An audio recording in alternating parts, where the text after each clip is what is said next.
అక్కడ vote share sir, అక్కడ vote share నిజంగానే మాకు పెరిగింది సార్. ఎందుకంటే అసలు అక్కడ క్యాడరే లేదు మాకు. ఏమనంటే కిషన్ రెడ్డి గారు ప్రాతినిధ్యం వహించారని చెప్పి ఇట్లా ఇక్కడ ఒక ఇది చూపించి ఇక్కడ అసలైన మ్యాటర్ డైవర్ట్ చేస్తారు. లేదు నేను చెప్పే వినండి, నేను దట్స్ వాట్ ఐమ్ సేయింగ్.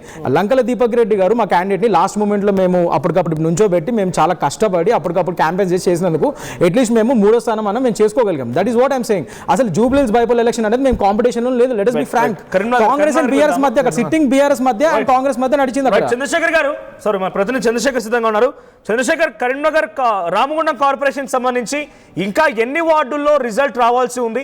ఇప్పటికే కాంగ్రెస్ 38 స్థానాలు కైవసం చేసుకుంది, BRS 13, all India forward black 7, BJP 1. ఇంకా ఎన్ని రిజల్ట్ రావాలి? అప్డేట్స్ ఏంటి? సో ఇంకా 4 డివిజన్లలో మాత్రమే క్లియర్ కట్ గా మెజార్టీ రావాల్సినటువంటి అవసరం ఉంది. ఇప్పటికే రామగుండం కార్పొరేషన్ కు సంబంధించి అనుకున్నట్టుగానే కాంగ్రెస్ పార్టీ ఫుల్ మెజారిటీ సాధించడం జరిగింది. మేయర్, డిప్యూటీ మేయర్ స్థానాల్ని కైవసం చేసుకోవడానికి సిద్ధంగా ఉన్నటువంటి పరిస్థితి గమనించవచ్చు. మనోజ్, మరికొద్ది సేపట్లోనే మరో 4 డివిజన్లకు సంబంధించినటువంటి ఫలితాలు వెల్లడి కావాల్సినటువంటి అవకాశం ఉంది. దీనిలో భాగంగా ఇప్పటికే ఓవరాల్ గా చూసినట్టయితే మెజారిటీ స్థానాలు దాదాపు 32 డిసైడ్ అయిపోయాయి. మరో 3 స్థానాల్లో లీడ్ లో ఉన్నటువంటి పరిస్థితి ఇప్పటికీ క్లియర్ అయినటువంటి పరిస్థితి కనబడుతుంది. మరియు గంట సేపట్లో ఎన్నికల అధికారులు పూర్తిగా అధికారిక ప్రకటన చేయనున్నారు. పెద్దపల్లి జిల్లాకు సంబంధించి మొత్తం మీద రామగుండం కార్పొరేషన్ మీద అత్యధిక కాన్సన్ట్రేట్ చేయడం జరిగింది అన్ని రాజకీయ పార్టీలు. ఉమ్మడి జిల్లాలో ప్రధానంగా కరీంనగర్ కార్పొరేషన్, రామగుండం కార్పొరేషన్ మాత్రమే ఉన్నాయి. 60 డివిజన్లకు గాను 32 స్థానాల్లో ఇప్పటికే కైవసం చేసుకున్నటువంటి పరిస్థితి మనం గమనించవచ్చు. మరొక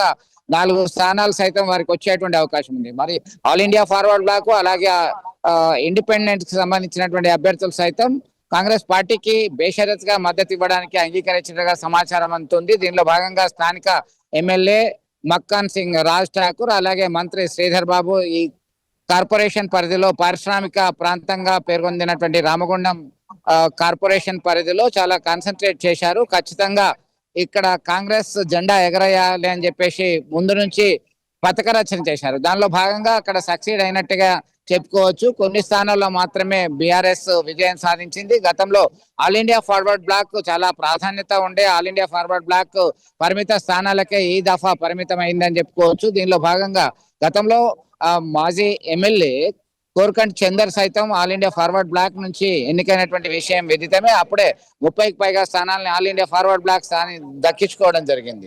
దీనిలో ఇప్పటికే బీఆర్ఎస్ సంబంధించిన కార్పొరేటర్లు క్యాంప్ రాజకీయాలకు వెళ్ళినప్పటికీ కాంగ్రెస్ పార్టీ ఫుల్ ఫ్లెడ్జ్ మెజార్టీతోని మేయర్ పీఠాన్ని దక్కించుకోవడానికి సిద్ధమైంది. 16వ తేదీన ఈ మేయర్, డిప్యూటీ మేయర్ ఎన్నికల ప్రక్రియ పూర్తిగా కొనసాగి కాంగ్రెస్ ఖాతాలో ఇది జమ అయినట్టుగా చెప్పుకోవచ్చు. Manoj, thank you Chandrashekar.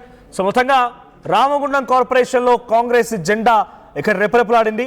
So Congress 38, BRS 13, all India forward black 7, BJP 1తో పాటుగా ఇక్కడ సిపిఐ పార్టీ కూడా ఒక స్థానాన్ని గెలుపొంది. 41 డివిజన్ నుంచి సూర్య సిపిఐ పార్టీ నుంచి గెలుపొందారు. అభ్యర్థి మార్కపూరి సూర్య విజయం సాధించారు. మాజీ మేయర్ బంగి అనిల్ కుమార్ పైన విజయం సాధించారు తెలుస్తోంది.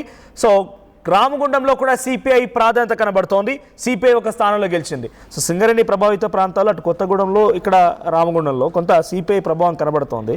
సో ఇప్పుడు ఈ సిపిఐ ప్రభావాన్ని రేపటి రోజున మీ సపోర్ట్తో ఇంకా ఫర్దర్ కంటిన్యూ చేసే ప్రయత్నం చేస్తారా? 100% ఉంటుంది. కాకపోతే ఏంటి అని అంటే కార్మికులకు సంబంధించినటువంటి వ్యవహారం కాబట్టి అందులో వివేక్ గారే ఆ యొక్క మంత్రిత్వకి సంబంధించిన శాఖ మంత్రులు కాబట్టి అక్కడ కొంచెం ఇంటర్నల్ కాన్ఫ్లిక్ట్స్ వ్యవహారాలు కూడా ఏదైనా ఉండొచ్చు, వారి యొక్క డిమాండ్స్ కానీ ఇంకోటి కానీ. ఎందుకంటే ఫలితాలు కేవలం ఓన్లీ స్థానిక సమస్యలు మాత్రమే కాదు కదా, ఇంకొక ఎజెండా మీద కూడా రన్ అయి ఉండొచ్చు. అయితే నేను ఈ రెండు కూడా మళ్ళీ ఎందుకు చెప్తున్నా అంటే కరీంనగర్లో పోయినసారి 2020 మున్సిపల్ కార్పొరేషన్ దాంట్లో కాంగ్రెస్ పార్టీకి 0, కాంగ్రెస్ పార్టీకి ఎన్ని 0, అసలు మేము ఎక్కడ కూడా లేం, భూతద్దం పెట్టేసుకున్నా మేము లేం. అట్లాంటప్పుడు నిజామాబాద్లో కూడా మేము పోయినసారి 2 ఉండే, బీజేపీ అనేటటువంటిది 28 ఉండే. ఓకే, నిజామాబాదు, కరీంనగర్ 2 తీసుకుంటే బీజేపీ ఆ రోజు అక్కడ ఏది ఎంఐఎం, బీజేపీ, టీఆర్ఎస్ ఈ 3 ఉండే. మా పాత లీడర్ లేనటువంటి దాని దగ్గర ఈరోజు మేజర్ పోర్షన్కి మేము వచ్చినామనంటే దాన్ని ప్రోగ్రెస్ కిందకి ఎందుకు అన్నారు? సో ఈరోజు వారి యొక్క దర్వాజాలు ఏవైతే ఉన్నాయో కంచుకోట లెక్క నిర్మించుకున్నటువంటి దర్వాజాలు ఏవైతే ఉన్నాయో ప్రజాస్వామ్యబద్ధంగా ప్రజల లోపల వస్తున్నటువంటి చైతన్యం వాటిని స్లోగా విధ్వంసం చేసుకుంటూ పోతా ఉన్నాయి. ఎందుకంటే విధ్వంసం నుంచి ఈరోజు వికాసం వైపు మళ్లించాలనేటటువంటిది మా యొక్క పార్టీ సిద్ధాంతం. కాబట్టి ఈరోజు వచ్చినటువంటి results these are all nothing but ఏంటంటే మనకు యాడెడ్ సీట్సే కదా. ఒకప్పుడు లేనటువంటి మేము ఈరోజు ఉన్నాం కదా కార్పొరేషన్స్లలో. ఇదే కాదు, ఇవేమో వర్స్ట్ కేసులలో ఇంత పెరిగిన వాళ్ళం. ఇక మిగతా కాడ కార్పొరేషన్సే మావైనాయి కదా. బాగా స్ట్రాంగ్ పోలరైజేషన్ జరిగేటటువంటి రిలీజియస్ పోలరైజేషన్ జరిగేటటువంటి నిజామాబాద్ కరీంనగర్ ప్రాంతాల్లో కార్పొరేషన్స్లో అక్కడ కూడా కాంగ్రెస్ పార్టీ ఒక సౌండ్ నంబర్స్కి మేము వచ్చినామనంటే మా యొక్క ప్రభావము అక్కడ తీవ్రంగా చూపించడం మొదలైంది.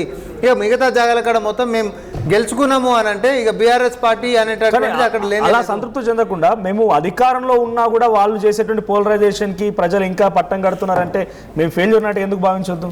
మాకు ఇచ్చింది 2 సంవత్సరాలు, మేము వచ్చింది 2. అందులో ఏడాదిన్నరనే మనకు పార్లమెంట్ ఎన్నికలు 6 నెలలు పాయ. ఈడ వచ్చినటువంటి ఏడాదిన్నరల మేము ప్రజలను అడిగినటువంటి అప్పీల్ ఏంటిది అని అంటే మనము వికాసం వైపు తీసుకొని పోతాము, మనం అభివృద్ధి చేద్దాం అనేటటువంటి అంశాల మీదనే మనం పోయినాం. నిధుల గురించి మాట్లాడినాము, ఢిల్లీకి నుంచి తేవాలని అంటున్నాం. కానీ నిజామాబాద్ కరీంనగర్ ఎవరు అవునన్నా కాదన్నా హిందూ ముస్లిం అనేటటువంటి ఓట్స్తో చీలిపై ఉంటున్నటువంటి అంశం దగ్గర కూడా కాంగ్రెస్ పార్టీ స్లోగా ప్రభావం ఒకటేసారి మొత్తం బుల్డోజ్ చేసేసి అయిపోయి వస్తున్నటువంటి వ్యవస్థ కాదు కదా. అదే బీఆర్ఎస్ పార్టీ ఉంటున్న దగ్గర ఎన్నికల్లో కూడా బీజేపీ హిందూ ముస్లిం ఎజెండాతో ముందుకు పోయిందా? ఈ ఎన్నికలు కాదు, భవిష్యత్ ఎన్నికల్లో కూడా అదొక్కటే ఎజెండా మీద పోతుంది. లేకపోతే 12 ఏళ్లలో వాళ్ళు చేసింది ఎందుకు మున్సిపాలిటీకి ఒకటి చెప్పాను. రైట్, ఒకసారి జగిత్యాలకు వెళ్దాం.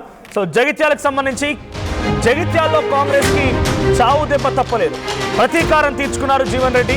సో జీవన్ రెడ్డి 15 మంది ఇండిపెండెంట్ గెలిపించుకున్నారు. ఇండిపెండెంట్లకి మద్దతు తెలిపారు జీవన్ రెడ్డి. జీవన్ రెడ్డిని కాదని సంజయ్కి కాంగ్రెస్ పార్టీ సపోర్ట్ చేసింది. కాంగ్రెస్ పార్టీ తరఫున 16 మంది గెలిస్తే ఇండిపెండెంట్లు 15 మంది గెలిచారు. బీఆర్ఎస్ బీజేపీ 4 స్థానాల్లో గెలుపొందారు. సో ప్రజెంట్ 15, 16, 31 ఇవన్నీ కాంగ్రెస్ ఖాతాలోకి వేయాలా? కాంగ్రెస్ పార్టీ ఖాతాలోకి వేయాల్సి చూస్తే కనుక కాంగ్రెస్ పార్టీ చైర్మన్ పీఠాన్ని దక్కించుకున్నట్టే. బీఆర్ఎస్ బీజేపీ 4 స్థానాల్లో గెలిచారు అని అంటే ఇక్కడ బీఆర్ఎస్ ప్రాబల్యం, తర్వాత బీజేపీ ప్రాబల్యం పెద్దగా ఏం లేదు. ఎంపీ ఎన్నికలకు వచ్చేసరికి ఇక్కడే చాలా పెద్ద ఎత్తున మెజార్టీ వాళ్ళు సాధించినప్పటికీ ఇప్పుడు కొంత వాళ్ళిద్దరికి షాక్ గురైంది. సో ఒకసారి చంద్రశేఖర్ దగ్గరికి వెళ్దాం. చంద్రశేఖర్, జగిత్యాల మున్సిపాలిటీ పరిధిలో ఇండిపెండెంట్లు 15 మంది జీవన్ రెడ్డి పైచే సాధించారనుకోవాలా? ఇండిపెండెంట్ అభ్యర్థులకి సపోర్ట్ చేసి జీవన్ రెడ్డి అక్కడ వారిని గెలిపించుకున్నారు. నిజంగా ఒక ట్రూ లీడర్ అనిపించుకున్నారు ఆయన. ఇన్ని రోజుల పాటుగా కన్నతల్లి లాంటి పార్టీని సైతం పక్కన పెట్టి ఆయన ఇండిపెండెంట్లకు సపోర్ట్ చేసి గెలిపించుకున్నారు. ఎలా చూడాలి? ఎస్ మనోజ్ ముందు నుంచి చెప్తున్నాడు, కాంగ్రెస్ పార్టీ జెండా 40 ఏళ్ల నుంచి మోసినటువంటి కార్యకర్తలకు కాకుండా ఎక్కడి నుంచో వలస వచ్చి వేరే పార్టీలో ఉండి మన పార్టీకి సంబంధించిన బీఫామ్స్ ఇచ్చిన వాళ్ళకి ఏ విధంగా మీరు ఇస్తారు, ఇది అన్యాయము అనే ఆవేదన వ్యక్తం చేస్తూ తీవ్రంగా ప్రచారం చేయడం జరిగింది. ప్రచారం చేసినటువంటి నేపథ్యంలో 35 స్థానాలు, ఇప్పుడు 50 స్థానాలు ఉన్నాయి మనోజ్.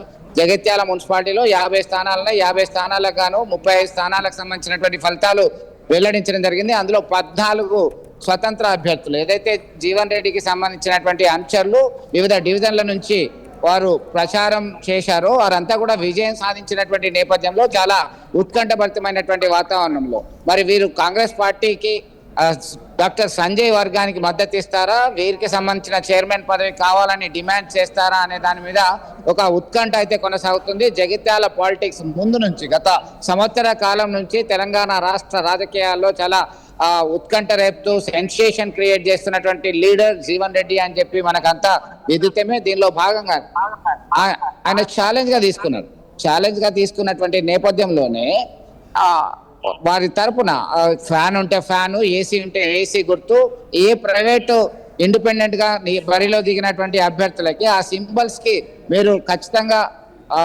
మద్దతు ఇవ్వాలి అంటే ఖచ్చితంగా మీకే మద్దతు ఇస్తా. కాంగ్రెస్ అంటేనే జీవన్ రెడ్డి, జీవన్ రెడ్డి అంటేనే కాంగ్రెస్ అంటే అటువంటి కోణంలో వారందరూ కూడా ప్రజలు కన్నీటి పర్యంతమైనటువంటి విషయమే ఆదరించినటువంటి పరిస్థితి మనం గమనించవచ్చు. దీనిలో భాగంగానే ఆయన పలుమార్లు చెప్పడం జరిగింది. ఇటీవల ఎన్నికలు జరుగుతున్నటువంటి నేపథ్యంలో సైతం మీడియా సమావేశంలో doctor Sanjay Kumar Jagtial MLA clear cut గా చెప్పారు, నేను బీఆర్ఎస్ ఎమ్మెల్యేని మాత్రమే, జగిత్యాల అభివృద్ధి కోసం మాత్రమే ఇక్కడ వీరితో ప్రభుత్వంతో కలిసి పనిచేస్తున్నా అని చెప్పేసి స్పీకర్ టేబుల్ మీద పార్టీ ఫిరాయింపుల నిరోధక చట్టానికి సంబంధించిన అంశము తీర్పు ఉన్న సందర్భంగా సైతం పలుమార్లు వెల్లడించారు. ఈ క్రమంలో 2 వర్గాలుగా కాంగ్రెస్ పార్టీలో కొత్త కాంగ్రెస్, పాత కాంగ్రెస్ అనేటువంటి బార్డర్ వచ్చేసింది. ఒక లైన్ వచ్చింది, డివిజన్ వచ్చింది. దీనిలో భాగంగానే ఇక్కడ క్లియర్ కట్ గా ఉండాల్సినటువంటి స్థానాల్లో జీవన్ రెడ్డి భారీగా గండి కొట్టాడని చెప్పుకోవచ్చు. మరొక 15 స్థానాలకు సంబంధించిన ఫలితాలు రావాల్సి ఉంది కాబట్టి అక్కడ మాకు వస్తుంది అని ఇరు వర్గాలకు సంబంధించిన నేతలు కార్యకర్తలు ధీమాతో ఉన్నారు. చూద్దాం, మరి గంట సేపట్లో పూర్తిగా జగిత్యాల రాజకీయాలకు సంబంధించి క్లారిటీ వచ్చింది. మొత్తం మీద జగిత్యాల గడ్డ అసలైన తొలి వెలుగు. ఫాలో వాట్సాప్ @తొలి వెలుగు అఫీషియల్.